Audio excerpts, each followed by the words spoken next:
네, 여러분들 안녕하세요. 저희는 전래전공자 버니 유니 큐 신부님입니다. 반갑습니다. 네, 다시 제대로 소개를 하겠습니다. 네. 네, 저는 대대사여고 교목신부로 있는 박성범 요셉입니다. 네, 저는 성모여고 교목으로 있는 정지훈 그레고리오 신부입니다. 네, 저는 성가정 성당 보좌 신부로 있는 이형규 요셉입니다. 반갑습니다. 네, 오늘은 지난 시간에 이어서 오늘 미사 두 번째 편 미사의 구조에 대해서 배워볼까 합니다. 먼저 영상 보시고 그 다음에 진행하도록 하겠습니다.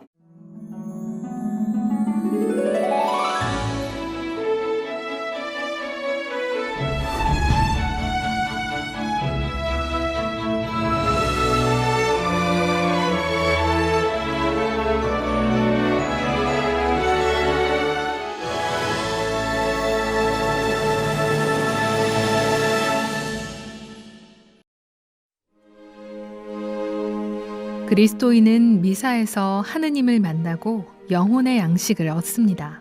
그리고 그리스도인은 미사를 통해 우리를 구원하시고 우리에게 영원한 생명의 길을 열어주신 예수 그리스도의 순환과 죽음, 부활과 승천을 기념하고 우리 또한 그리스도와 함께 봉헌합니다.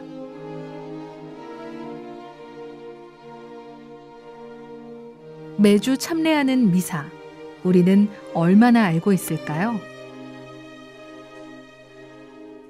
미사는 크게 말씀전례와 성찬전례 두 부분으로 이루어집니다. 이 두 부분은 긴밀히 연결돼 하나의 단일한 예배 행위를 이룹니다. 그리고 말씀전례에 앞서 시작 예식이, 성찬전례 후에는 마침 예식이 있습니다.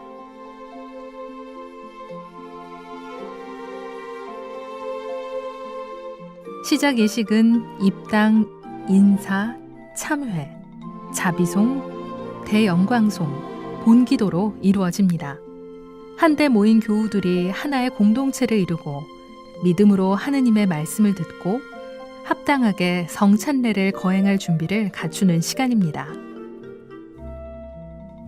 말씀전례는 독서와 복음, 화답송과 복음 환호송, 강론, 신앙고백, 그리고 보편지향 기도로 이루어집니다. 말씀전례 안에서 하느님께서는 해방과 구원의 신비를 드러내 보이시며 영육의 양식을 주십니다. 또 그리스도께서는 당신 말씀을 통해 백성들 가운데 현존하십니다.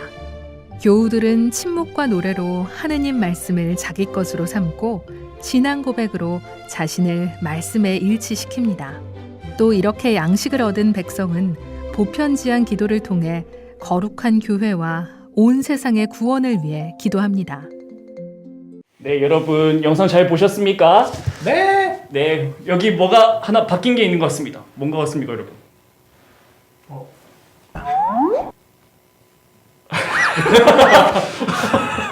네, 바로 미사 독서집입니다. 원래 이 책을 가지고 저희는 매미사라는 책을 조금씩 저희가 매월치를 사지만은 원래 교회 안에는 저 독서집이라 해가지고 엄청 큰 책을 그냥 그거를 다 사람들이 예전에는 들고 다니고 그걸로 미사를 드렸었습니다. 미사 안에 크게 두 가지 구조가 있는데 먼저 말씀의 전례 그리고 성찬의 전례가 있고 방금까지는 말씀의 전례에 대해서 배웠습니다.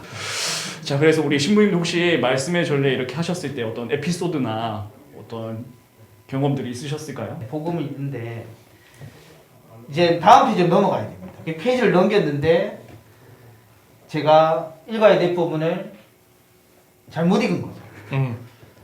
페이지를 넘겼는데 또 우연히 그 페이지가 또 복음으로 시작을 하는 겁니다. 복음 문장으로. 그래서 복음을 읽어가면서 읽다 보니까 제가 묵상한 복음과 달라지는 겁니다.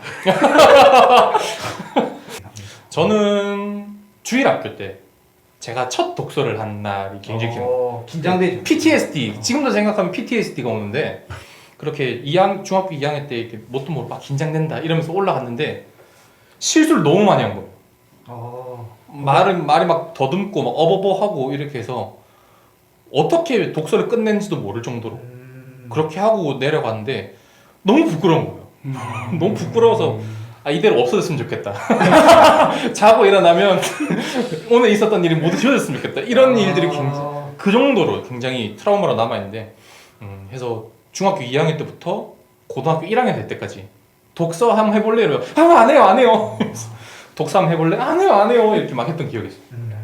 네, 이렇듯 다들 경험들이 이렇게 있으신 것 같습니다. 보면은 다 이제 독서를 읽는 입장, 복음을 읽는 입장에서는 굉장히 긴장감을 갖고 또 굉장히 떨리는 마음으로 이렇게 봉독을 하시는데 대부분의 신자분들이 그 어떤 독서자들이나 우리 사제나 부제의 그런 마음을 조금이라도 이해해 주신다면은 조금은 잘 들어주실 수 있으리라 생각됩니다. 근데 이 말씀의 전례가 왜 중요한가?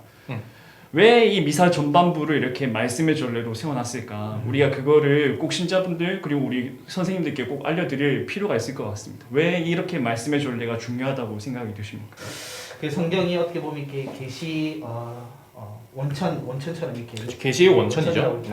그래서 이 하나님에 대해서 알고자 하고 이렇게 때 성경이 제일 중요하고 또 그 말씀을 살아가기 위해서는 또 하나님의 뜻을 지키고 살아가기 위해서는 이 말씀을 듣고 실천하는 게 제일 중요하기 때문에 이 말씀이 제일 중요한 게 아닌가 생각이 됩니다. 네. 이 예수님의 구원 사업, 그죠? 예수님의 순환과 죽음, 부활 이것이 어느 하나의 사건, 그때만 딱 있었던 게 아니라 이미 구약에서부터 미리 준비되어 왔던 것. 그리고 이독서 같은 경우에는 서간들의 내용을 다루잖아요.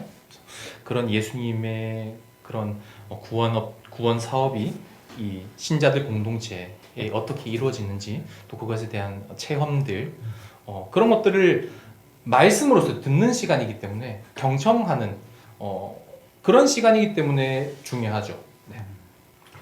그래서 지금 사도 바울은 로마서에서 그런 말씀을 하셨다고 합니다. 10장 16절이었나 제 기억에 믿음은 들음에서 온다. 네. 그렇죠. 들어야지 됩니다. 매일 미사를 읽는 그런 시간이 아닙니다. 매일 미사책을 읽는 시간이 아닙니다. 그때는 모든 걸 내려놓으시고 핸드폰도 내려놓으시고 책을 이렇게 잠시 내려놓으시고 들으셔야 됩니다. 믿음은 들음에서 온다. 청소년 사목국에서는 계속해서 말씀을 특별히 주일 복음 말씀 또 독서 말씀을 통해서 지금 한 해 동안 교리 교육을 이어가고자 합니다. 그 어떤 주된 관점도 이 말씀의 전례에 우리가 좀 더 집중하자는 차원인 것 같습니다. 그래서 선생님들께서도 함께 해주시고 우리 학생들도 많이 응원해 주셨으면 좋겠습니다. 그럼 이어지는 영상 계속해서 보도록 하시죠. 다음으로는 성찬 전례가 시작됩니다. 예수 그리스도를 대신하는 사제가 주님께서 친히 행하시고 당신을 기억하여 행하도록 제자들에게 맡기신 십자가의 희생 제사를 그대로 재현하는 것입니다.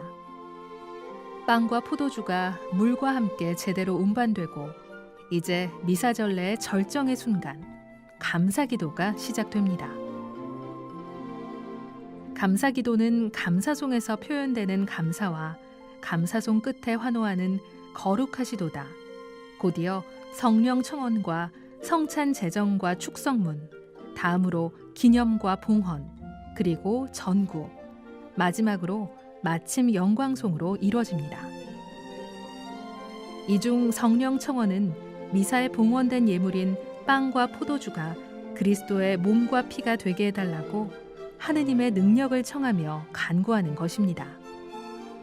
이어 성찬 제정 축성문을 바침으로써 빵과 포도주는 그리스도께서 현존하시는 성체와 성혈이 됩니다. 너희는 모두 이것을 받아 먹어라. 이는 너희를 위하여 내어줄 내 몸이다.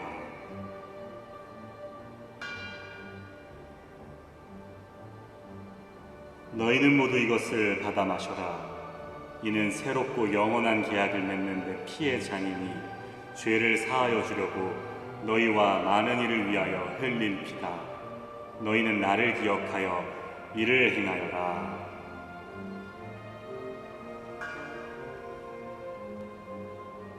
이로써 단순한 빵과 포도주가 그리스도의 거룩한 몸과 피가 되어 우리의 영적 음식이 됩니다.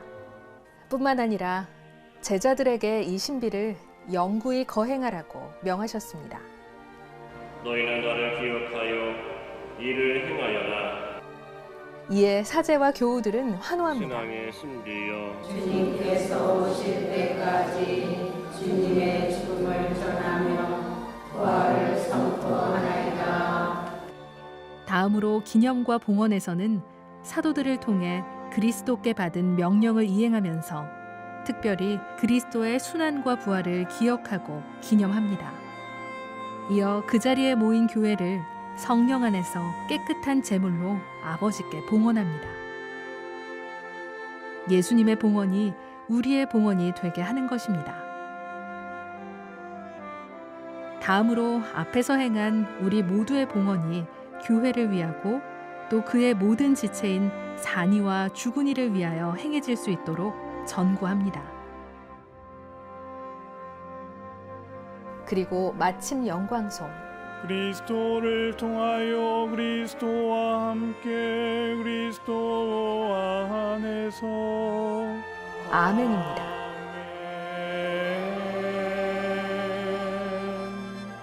다음으로 미사는 친교와 나눔의 파스카 잔치로 들어갑니다. 모두가 함께 주님의 몸과 피를 영적인 양식으로 받아 모시는 것입니다. 물론 그러기에 앞서 주님의 기도로 주님께 양식을 청하고 우리 죄의 정화를 간청합니다.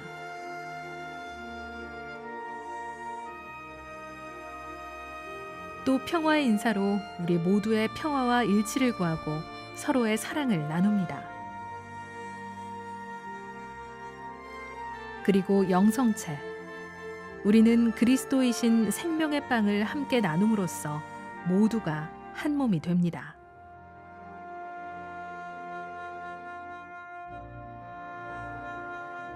그리고 이어지는 마침 예식에서 사제는 교우들에게 강복을 주고 세상으로 다시 파견합니다. 각자가 자신의 삶터로 돌아가 주님을 찬미하며 맡은 바 임무를 충실히 하는 가운데 복음 선포를 하도록 하는 것입니다. 어서 가서 복음을 전합시다.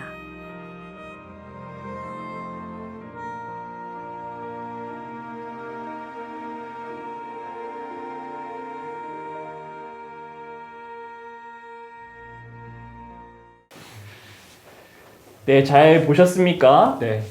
근데 말씀의 전례하고 성찬의 전례하고 이렇게 보면서 흔히들 우리가 미사를 드릴 때 바뀌는 게 한 가지가 있는 것 같습니다. 신자석에서 신자분들 이렇게 있으면은 말씀의 전례는 주로 어떻게 하고 계십니까? 자세를. 앉아있죠. 네. 보통 앉아서. 복음 그죠? 때는 서 있고. 네. 네, 복음 때는 서 있고. 네, 성찬의 전례 때는 어떻게 됩니까? 신자분 다 어떻게 하고 계십니까? 보통의 본당에서는 서서 이렇게 그렇죠. 미사에 참여를 하죠.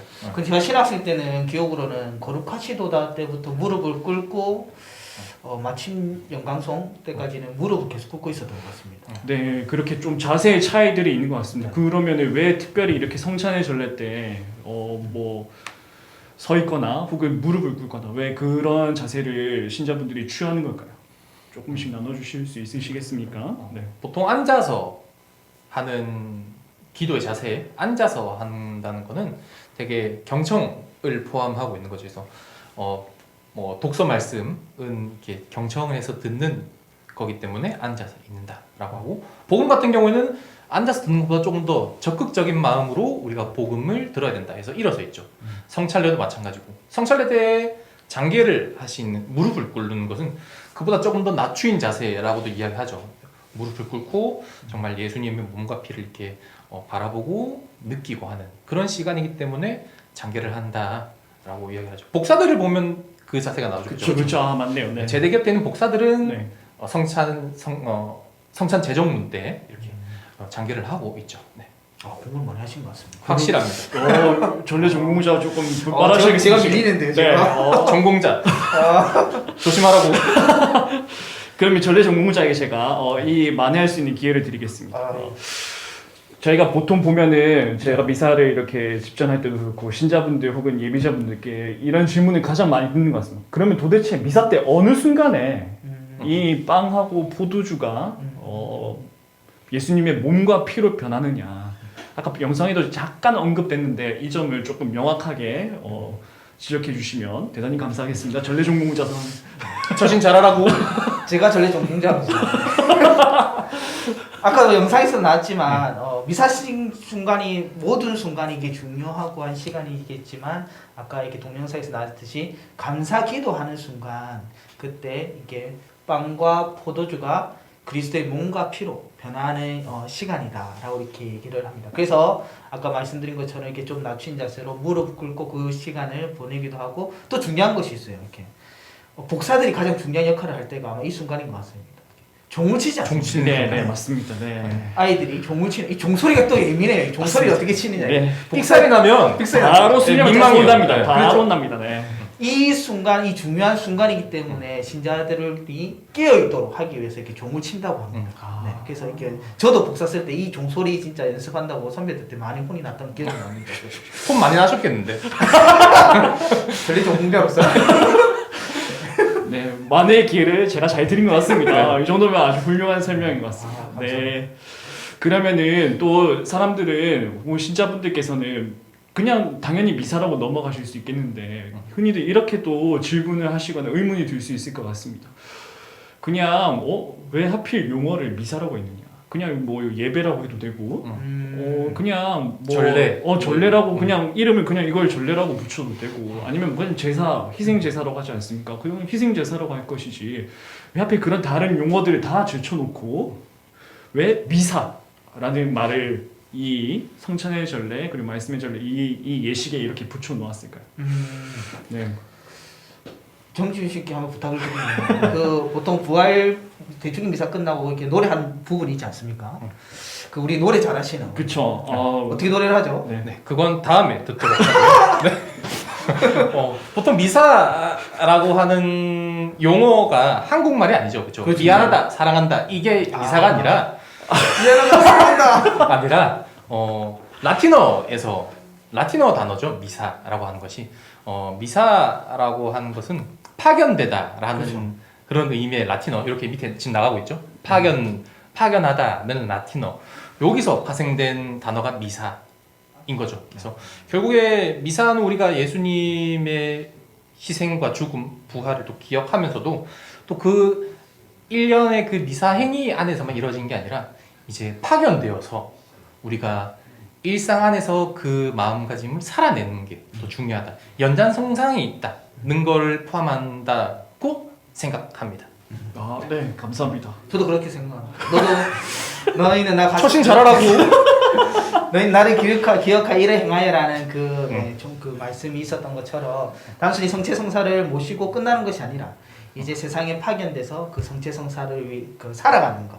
다른 누군가에게 사랑을 하고 희생을 하고 예수님처럼 이렇게 그 예수님의 몸으로서 예수님 몸을 모시는 우리로서 이렇게 살아가는 것. 그것이 미사의 또 하나의 의미인 것 같습니다.